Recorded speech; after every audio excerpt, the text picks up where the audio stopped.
नमस्कार, Asian news देख रहे हैं आप। मैं हूं आपके साथ राजश्री थवाइत और आज की चर्चा में हम बात करेंगे मोहन कैबिनेट की बैठक की। जी हां, मध्य प्रदेश के 17 धार्मिक नगरों में शराब दुकानें पूरी तरह बंद होंगी।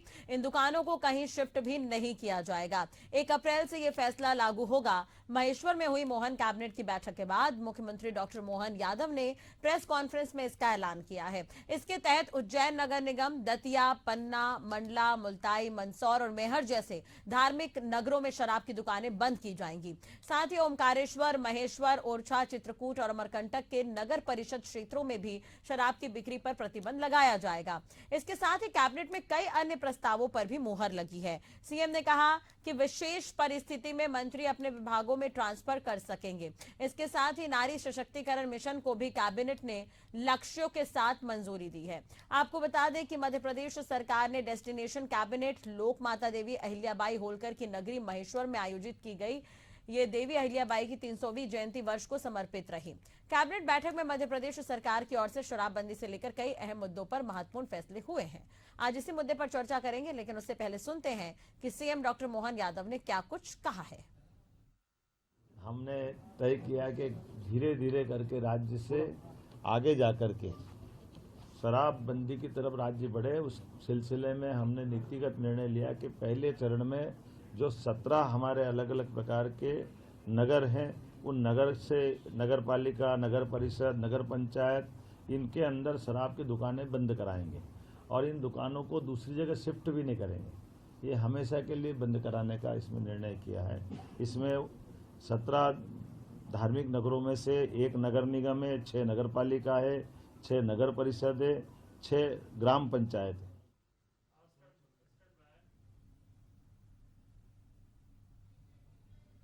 तो आज कैबिनेट की महत्वपूर्ण बैठक हुई है, कई महत्वपूर्ण फैसले भी लिए गए हैं। आपको बता दें कि आज ये बैठक महेश्वर में हुई और इस बैठक के भी कई मायने थे। पहले नर्मदा के दर्शन और उसके बाद भी ये बैठक हुई है। आपको बता दें कि 17 धार्मिक नगरों में शराब दुकानें पूरी तरह से बंद रहेंगी। इन दुकानों को कहीं शिफ्ट भी नहीं किया जाएगा। 1 अप्रैल से यह फैसला लागू हो जाएगा। महेश्वर में हुई मोहन कैबिनेट की बैठक के बाद सीएम डॉक्टर मोहन यादव ने प्रेस कॉन्फ्रेंस में इसका ऐलान भी कर दिया है। तो उज्जैन नगर निगम है, दतिया, पन्ना, मंडला, मुल्ताई, मंदसौर और मेहर जैसे धार्मिक नगरों में शराब की दुकानें बंद की जाएंगी। और भी कई महत्वपूर्ण फैसले लिए गए हैं, जैसे तबादलों का अधिकार भी दे दिया गया है। तो कैबिनेट की बैठक में महत्वपूर्ण फैसले आज हुए, इस पर हम चर्चा करेंगे। हमारे साथ बीजेपी प्रवक्ता मंजरी जैन जुड़ी हुई हैं, जितेंद्र मिश्रा कांग्रेस प्रवक्ता हमारे साथ जुड़े हुए हैं। आप दोनों का बहुत बहुत स्वागत है। जितेंद्र जी, सबसे पहले तो मैं आपके पास ही आना चाहूंगी। कैबिनेट की आज महत्वपूर्ण बैठक हुई है मोहन सरकार की, महत्वपूर्ण फैसले लिए गए हैं। कांग्रेस किस तरह से देख रही है इन फैसलों को? नहीं, देखिए, मोहन सरकार की कैबिनेट लगातार फैसले लेते जा रही है। आज भी एक फैसला आपने देखा हुआ है। इन फैसलों पर अमल कब होगा, ये सवाल हम उठाते रहे हैं। आपने 4 लाख करोड़ रुपए का निवेश मध्य प्रदेश में होना बताया, साथ साथ इन्वेस्टर मीट मध्य प्रदेश में होना बताया। इसके पहले के जो मुख्यमंत्री थे शिवराज सिंह चौहान साहब, उन्होंने कहा था कि 4 लाख करोड़ का निवेश मध्य प्रदेश में आ गया है और 4,70,900 लोगों को रोजगार, नौजवानों को रोजगार मिल गया है। हमारा ये सवाल था कि आप एक श्वेत पत्र जारी करके बता दीजिए कि कौन कौन नौजवानों को रोजगार मिल गया है और कितना इन्वेस्टमेंट 4 लाख करोड़ रुपए का आपने बताया, उसका एक श्वेत पत्र जारी कर दीजिए ताकि प्रदेश की जनता को ये मालूम चल सके कि किस उद्योग के लिए कितना पैसा निवेश के रूप में मध्य प्रदेश में आया। आज तक श्वेत पत्र नहीं आया। इन्होंने कहा था कि नर्मदा की रेत या जो भी खनन होगा प्रदेश में, उसकी ट्रांसपेरेंसी, पारदर्शिता बरती जाएगी। आपने कैबिनेट में फैसला लिया था। आप ये बताइए, क्या खनन माफिया मध्य प्रदेश में सक्रिय नहीं हुआ है? क्या किस तरीके से एनजीटी की रिपोर्ट आ रही है, किस तरीके से लोगों की शिकायतें आ रही है। लेकिन और भी महत्वपूर्ण फैसले हैं, क्या उसका स्वागत नहीं करती कांग्रेस? 17 धार्मिक नगरों में शराब दुकानें पूरी तरह से बंद हो जाएंगी, 1 अप्रैल से ये फैसला लागू हो जाएगा। क्या इस फैसले का स्वागत नहीं करती कांग्रेस? मैं राष्ट्रीय आपको वही ले जा रहा हूँ। इन्होंने कहा था कि ड्रग्स माफिया को कुचल देंगे। आज मध्य प्रदेश में ड्रग्स माफिया आप ही हो गया कि नहीं हुआ? एमडी तक मध्य प्रदेश में उपलब्ध है आसानी से कि नहीं है, मुझे ये बताइए। इन्होंने कहा था भू माफिया को कुचल देंगे। ये सारे कैबिनेट के फैसले थे। और आज जो फैसला इन्होंने शराबबंदी का लिया है, मुझे तो ऐसा लगता है कि शराब माफिया मध्य प्रदेश में सक्रिय ना हो जाए। क्योंकि आपकी नीति तो कुछ होती नहीं है, सिर्फ फैसले रहते हैं आपके। आपने उनका कड़ाई से कभी पालन कराया हो तो बताइए। मध्य प्रदेश ने आपके कई फैसले देखे, ये भू माफिया, खनन माफिया, दवा माफिया और अब ड्रग माफिया मध्य प्रदेश में सक्रिय है। तो इस बात की क्या गारंटी है कि मध्य प्रदेश में शराब माफिया इन जिलों में सक्रिय नहीं होगा? क्योंकि आपने देखा उत्तर प्रदेश में शराब को, गुजरात में शराबबंदी हुई, यहाँ से गुजरात शराब जा रही है, लगातार तस्करी हो रही है। उम्मीद करूंगा कि अगर आप ठीक है, मंजरी जी से जवाब ले लेते हैं इस पर। मंजरी जी, फैसले तो हो गए हैं, लेकिन कांग्रेस ये कह रही है कि इस पर पूरी तरह से कंट्रोल क्या रहेगा। सवाल इस पर कांग्रेस उठा रही है, कई तरह के आरोप भी लगाए। अभी जितेंद्र जी आप सुन रहे थे। देखिए, सबसे बड़ी बात तो ये है राजश्री जी कि ये कांग्रेस की सरकार नहीं है, ये भारतीय जनता पार्टी की सरकार है। जो संकल्प लेते हैं, जो कहते हैं, करके दिखाते हैं। और इसीलिए 20 साल से मध्य प्रदेश में हम जनता के विकास के लिए लगातार काम कर रहे हैं और उनका आशीर्वाद भी पा रहे हैं। तो ये तो यहाँ प्रमाणित हो जाता है कि जब जनता आपको बार बार आशीर्वाद दे रही है तो इसका कारण ये है कि आप जो वादे करते हैं उनको निभाते भी हैं। ये कांग्रेस की झूठे बातें नहीं है कि आप कहते हो कि हम किसानों का कर्ज माफ करेंगे और सत्ता में आ जाते हैं और उसके बाद अपने वादे से मुखर जाते हैं। और 15 महीने की सरकार में आपने नाना तरीके से करोड़ों रुपए के घोटाले किए, पीएम आवास की राशि लौटा दी। आप कहते थे हम 4000 रुपए मंथली बेरोजगारों को देंगे, तो आपने तो सारे वादे मुकर गए। और जो हमारी योजनाएं चल रही थी, कन्यादान योजना, या जैसे कि हम बेगा भारिया बहनों के लिए 1000 रुपए उनके पोषण के लिए दिया करते थे, वो आपने बंद कर दी। तो ऐसे कई सारी चीजें हैं जो इनकी तरफ सारी उंगलियां उठती हैं। आज मध्य प्रदेश में और देश में भारतीय जनता पार्टी की सरकार है। माननीय मोदी जी के नेतृत्व में देश और प्रदेश दोनों विकास कर रहे हैं। जो संकल्प माननीय मोदी जी ने लिए थे। लेकिन मंजरी जी, आपने सुना होगा जितेंद्र जी अभी कर्ज को लेकर बयान दे रहे थे। पिछले दिनों जीतू पटवारी ने भी ये बयान दिया था। क्या? कर्ज को लेकर? हाँ, कर्ज को लेकर की सरकार कर्ज ले रही है, कर्ज पे कर्ज लिए जा रही है सरकार। देखिए राजश्री जी, पहले जो मध्य प्रदेश का बजट था 25,000 करोड़ का, अब एक एक विभाग का बजट है। दूसरी बात, आपके अगर हम उस समय की बात कर लें तो कर्ज तो आप भी लेते थे, और अभी जो आपकी जहां जहां राज्यों में सरकारें हैं वहां आप कर्ज नहीं ले रहे हैं। तनख्वाह बांटने पैसे नहीं है, कर्जे पे कर्जे लिए जा रहे हैं। लेकिन आज यदि मध्य प्रदेश की सरकार कर्ज ले रही है और उसको कर्ज मिल रहा है तो हमारी सीआर अच्छी है, इसलिए तो हमको कर्ज मिल रहा है ना, और जो नियम है उसके अनुसार ही मिल रहा है। और जो कर्ज मिल रहा है उससे हम मध्य प्रदेश का विकास कर रहे हैं, चहुमुखी विकास कर रहे हैं, अपने धर्म और संस्कृति को संरक्षित करते हुए विकास कर रहे हैं। इस पर जवाब देंगे जितेंद्र जी से। ठीक है मंजू जी बने रहेगा हमारे साथ। पंकज भदौरिया जी भी जुड़े हुए हैं। पंकज जी, स्वागत है आपका एशियन न्यूज पर। क्या कुछ कहेंगे आप? जो कैबिनेट में आज महत्वपूर्ण फैसले लिए गए हैं, कई महत्वपूर्ण फैसले, 17 धार्मिक स्थल है जहाँ पर शराबबंदी का फैसला लिया गया है, और 17 शहरों में जो शराब की दुकानें हैं वो पहले चरण में बंद हो जाएंगे, 1 अप्रैल से ये लागू हो जाएगा। किस तरह से देख रहे हैं आप मोहन कैबिनेट के तमाम फैसलों को? देखिए, ऐसा मुख्यमंत्री जी के इस फैसले का स्वागत तो आम जनता भी करेगी, और मेरे ख्याल से एक राजनीतिक मुद्दे को ना देखते हुए सारी राजनीतिक पार्टियों को इस पहल का स्वागत करना चाहिए। लेकिन इसमें एक सवाल है। पहल बहुत अच्छी है, मुख्यमंत्री जी का फैसला बहुत अच्छा है। धार्मिक नगरियों में शराबबंदी होनी चाहिए। ऐसी जगह सार्वजनिक स्थल जैसे धार्मिक है, शिक्षा के जो स्थल है, जो भी मतलब जो सामूहिक स्थल है, वहां पे शराबबंदी होना चाहिए और इसका स्वागत भी। लेकिन आपने योजना बनाई, रोड मैप तैयार किया, आपका रोड मैप कैसा है? आपने डिपार्टमेंटल चर्चा की होगी, तो डिपार्टमेंट इसके लिए पूरी तरह तैयार है क्या? मध्य प्रदेश से अभी कांग्रेस के प्रवक्ता कह रहे थे, मध्य प्रदेश से गुजरात राज्य में सबसे अधिक शराब जाती है, और ये सही भी कि मध्य प्रदेश से जाती है, लेकिन मध्य प्रदेश में अन्य राज्यों से भी शराब आती है। तो ये जो एक तरीके से माफियाओं में जो शराब का व्यापार करते हैं, जो अवैध व्यापार करते हैं, इनमें खुशी की लहर दौड़ गई। ये खुशी की लहर वो नहीं, 18 जिलों में 17 जिलों में जब शराब बंद की जाएगी तो आसपास के जो जिले हैं वहां से यही ब्लैकर, यही अवैध शराब बेचने वाले लोग उस शराब को जहां शराब बंदी हुई है वहां पे बेचने का प्रयास करेंगे। तो मुख्यमंत्री जी को मतलब शराब बंदी तो की इसका स्वागत है, लेकिन आबकारी विभाग और पुलिस डिपार्टमेंट दोनों इस पे इम्प्लीमेंट करने के लिए कितने तैयार हैं, कितने मजबूत हैं और मुख्यमंत्री जी कितना इम्प्लीमेंट करवा पाएंगे, ये इस पे निर्भर करता है। मतलब शराबबंदी पूरी तरह, क्योंकि पूर्व मुख्यमंत्री शिवराज सिंह चौहान जी ने मैहर जो माता का मंदिर है उसके आसपास और नर्मदा घाट पर यहाँ पे शराबबंदी पहले ऑलरेडी हो चुकी, लेकिन नर्मदा घाट के किनारे में आप जाइए तो ढाबे और रेस्टोरेंट पे लोग शराब पी रहे हैं, ठीक है ना। वो शराबबंदी नहीं हुई वहां पे, घोषणा होना एक अलग चीज और शासन और प्रशासन उसका पालन करवा पाए ये अलग विषय जी। तो इसका पालन करवाना महत्वपूर्ण विषय।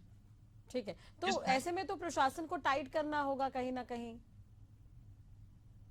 इस फैसले का स्वागत तो आम जनता भी करेगी, ठीक है, और सारी राजनीतिक पार्टियां करेंगी। जैसे कि गुजरात, बिहार है, शराबबंदी होने के बाद शराब पीकर मरने वालों की संख्या ज्यादा हो गई। कारण क्या है? आहते उमा जी ने आहते बंद करने की पहल की, पूर्व मुख्यमंत्री उमा भारती ने। तत्कालीन मुख्यमंत्री शिवराज जी ने अहाते बंद कर दिए। ठीक है, आप देखेंगे मध्य प्रदेश के शराब दुकानों के सामने आपको सैकड़ों लोग शराब पीते हुए नजर आएंगे रोड पर, सड़क पर। तो इसमें तो प्रशासन को टाइट होना होगा, प्रशासन को इस पर कार्रवाई करनी होगी। हाँ, इसके लिए क्या है, आपकी घोषणा के साथ जो आपके फैसले जो आपने लिए हैं मंजरी जी, हाँ, सख्ती से पालन कैसे हाँ, बिल्कुल पंकज जी को भी आपने सुन लिया, यहाँ पर सख्ती दिखानी होगी, प्रशासन को टाइट करना होगा। योजनाएं बन जाए लेकिन उसका पालन करवाना कहीं ना कहीं चुनौती हो सकती है। बिल्कुल चुनौती तो रहती है, जब हम कोई योजना लागू करते हैं उसका पालन हो और लोगों तक उसका लाभ भी पहुंचे, तो निश्चित तौर पर शासन प्रशासन मुस्तैद होकर इसके लिए काम करेगा और माननीय मुख्यमंत्री जी की जो मंशा है उसके अनुरूप ये कार्य होगा। ठीक है, पहले भी होता जी। तो ये हमें देखने को मिलेगा और आने वाले समय में पहली चीज तो ये समझना परिणाम भी देखने को कि मिलेगा। आपकी इच्छा शक्ति क्या है। आपने ये कहा कि इस प्रदेश में भूमाफिया नहीं रहेगा, भूमाफिया मध्य प्रदेश में सक्रिय है, आपके कैबिनेट का फैसला था। खनन माफिया प्रदेश में सक्रिय है।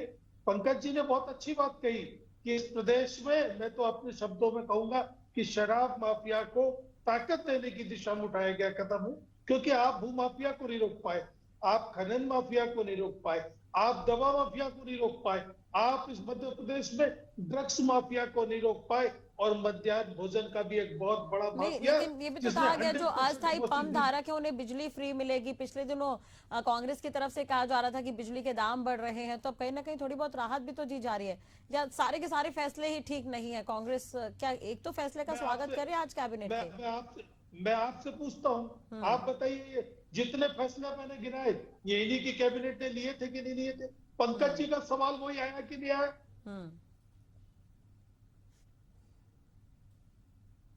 मंजरी जी, अब मंजरी जी कह रही है कि नहीं रोकेंगे। अरे अगर रोकने वाले होते तो भू माफिया रोक लेते, खनन माफिया रोक लेते, दवा माफिया, ड्रग्स माफिया, ये सब बेरोक टोक मध्य प्रदेश में काम कर रहा है। तो इस बात की कोई तो इसके लिए जिम्मेदार कौन है? प्रशासन क्या इसके लिए जिम्मेदार नहीं है? प्रशासन, मैं अपनी बात को खत्म कर रहा हूँ राजश्री, मेरा ये कहना है, कह रही थी कांग्रेस की सरकार नहीं है, ये भारतीय जनता पार्टी की सरकार है। निश्चित तौर पर 52 किलो तो सोना क्या बीजेपी सह दे रही है इन तमाम लोगों को? ये आपकी सरकार में हो सकता है और किसी की सरकार में नहीं हो सकता है। मंजरी जी, जितेंद्र जी, ये आपकी जब सरकार थी, जब आपके ही मंत्री आपके वरिष्ठ नेताओं पर इल्जाम लगाते थे कि भूमाफिया, खनन माफिया उनके आप जांच करा लेते, उनके संरक्षण में पलते हैं। आप जांच करा लो। जितेंद्र जी, मंजरी जी ने एक चीज और कही थी, उन्होंने कहा था कि जनता बार बार अगर बीजेपी को सत्ता में ला रही है तो कहीं ना कहीं जनता खुश है बीजेपी से। नहीं, देखिए उसके पीछे अलग कारण है। उसके लिए एक दिन आप अलग से डिबेट रख लीजिए, मैं उन सब कारणों को गिना फिर देता आप हूं लोग कैसे ईवीएम सरकार पर में आ आएंगे। जाते हैं। फिर आप ईवीएम की बात नहीं है, ये सांप्रदायिकता के आधार पर चुनाव लड़ते हैं और आप बताइए अच्छा। अगर 5 मिनट का समय हो तो फिर सांप्रदायिकता वो मैं तो के लंबी आधार पर चर्चा होगी, चुनाव फिर लड़ते हैं। सरकार गिरी क्यों जब आप जनता ने मौका दिया था, सिंधिया क्यों गए पार्टी छोड़ के, ये लंबी चर्चा हो जाएगी, मैं मानती हूँ ये लंबी चर्चा होगी। हो जाएगी, आप हाँ, समय दीजिए, मैं बता लेकिन दूंगा अगर कैसे सरकार कांग्रेस गिरी और विपक्ष कैसे में चुनाव- है तो कांग्रेस विपक्ष में क्यों है? जनता ने वोट दिया, उसके बाद विपक्ष में, क्या कांग्रेस इस पर मंथन नहीं करती? सिर्फ इसलिए है कि उसने तय किया है कि चुनाव की चौपड़ पर सिर्फ विकास की राजनीति होगी, कि विकास के अलावा किसी तरीके से वोट मिलेगी, न हिंदू मुसलमान के नाम पे, न शमशान कब्रिस्तान के नाम पे, न हिंदू मुसलमान के नाम पे, न हिंदुस्तान पाकिस्तान के नाम पर, सिर्फ विकास का हिसाब पूछा जाएगा और विकास की योजनाएं चलिए, बताई तो जाएगी। उम्मीद किस तो यही तरीके से होनी सब- चाहिए कि जब इतने प्रस्ताव हैं जिन पर मुहर लगी है तो उसका पालन भी हो। पंकज जी, क्या हुआ, पहले के प्रस्तावों को पूछ लीजिए ना, क्या पालन किया है इन्होंने? ब्यूरोक्रेसी और सरकार को मिलकर काम करना होगा इसके लिए कहीं ना कहीं, पंकज जी। हाँ, विषय राजनीति का नहीं है, ये एक अच्छी पहल है।